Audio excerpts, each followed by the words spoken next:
കേരള പോലീസിന്റെ rapid response rescue ഫോഴ്സിൽ തൊഴിൽ പീഡനമെന്ന് പരാതി. തുടർച്ചയായി 10 ദിവസം ഡ്യൂട്ടി ചെയ്യേണ്ട അവസ്ഥയാണെന്നാണ് സേനാംഗങ്ങൾ പറയുന്നത്. ഡ്യൂട്ടിക്കിടെ ഇരുന്നാൽ ഉന്നത ഉദ്യോഗസ്ഥർ അവധി നിഷേധിക്കും. ചെകുത്താന്മാരെ പോലെയാണ് ഉയർന്ന ഉദ്യോഗസ്ഥരുടെ പെരുമാറ്റമെന്നും സേനാംഗങ്ങൾ റിപ്പോർട്ടറിനോട് പറഞ്ഞു.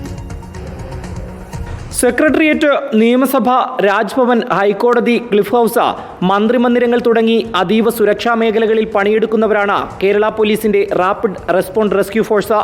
എന്നാൽ കടുത്ത മാനസിക പീഡനമാണ് അനുഭവിക്കുന്നതെന്നാണ് സേനാംഗങ്ങൾ പറയുന്നത്. സാധാരണ എല്ലാവർക്കും 3-1 3 ദിവസം ജോലി, ഒരു ദിവസം റെസ്റ്റ്.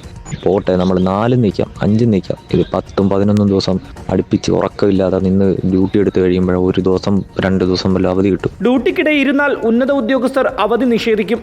ഇരിക്കുവാനുള്ള കസേരകൾ ഉദ്യോഗസ്ഥർ ഇടപെട്ട് എടുത്തുമാറ്റി. റെസ്റ്റ് സമയങ്ങളിലും പണിയെടുക്കുവാൻ നിർബന്ധിക്കും. ജോലി മാടിനെ പോലെയെന്നും ഇവർ പറയുന്നു.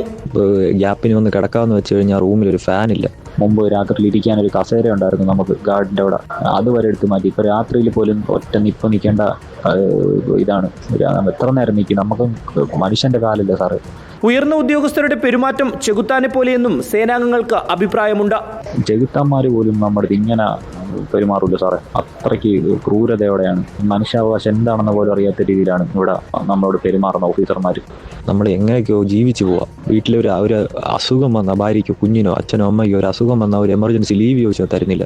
എന്ത് പറയാൻ, ആരോട് പറയാനാണ്? നമ്മൾ ഇങ്ങനെ തന്നെ മുമ്പോട്ട് പോയി കഴിഞ്ഞാൽ നമ്മളെല്ലാം കൂട്ടാത്മഹത്യ ചെയ്യും. അങ്ങനെയെങ്കിലും ഒരു മാറ്റം വരട്ടെ. നമ്മുടെയെങ്കിലും ഇത് കേട്ട് ജോലിയെങ്കിലും അടുത്ത ആർക്കെങ്കിലും കിട്ടുമല്ലോ. പോലീസ് സേനയിൽ ജീവനക്കാർക്ക് മാനസിക സമ്മർദ്ദം കുറയ്ക്കുവാൻ ഒട്ടേറെ പദ്ധതികൾ സർക്കാർ നടപ്പിലാക്കുമ്പോഴാണ് റാപ്പിഡ് റെസ്പോൺസ് റെസ്ക്യൂ സേനാംഗങ്ങൾ പീഡനം അനുഭവിക്കുന്നത്. Rinu Sreedhar, in reporter, Thiruvananthapuram.